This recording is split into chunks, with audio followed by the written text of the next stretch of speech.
Y vale, no. Bueno, a ver, chicos, he decidido que como el examen es un poquito difícil, igual es mejor daros un día más y pasarlo para el próximo día. Sí. ¡Ay, sí, sí! No. Que sí, que se Eso lo no voy a es nada importante, la verdad.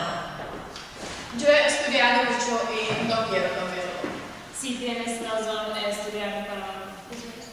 Oye, no cambiaros, que este fin de semana no he podido estudiar, pensar un poco en los demás. Puedes saber estudiar igual que los demás. Eso es que si lo estudias es tu problema. Hay que joderse, que gente más maja.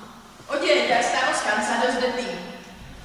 Solo piensas en ti y te crees superior a nosotros o algo. Tienes el ego en la punta de eres. Que os jodan ustedes, pringadas. Sí.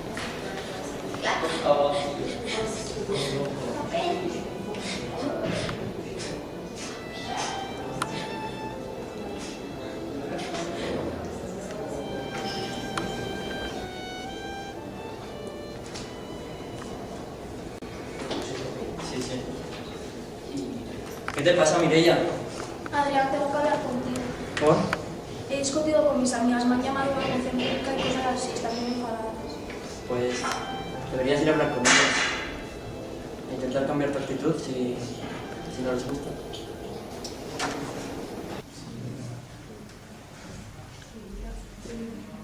Chicas, lo siento, me he comportado fatal. Nosotras también nos hemos pasado, perdón. He sido muy tonta, perdóname, por favor. Hablando y lo que os guste más. Guapa, Mireia. Dile que me va la cámara, que toma Preciosa. y...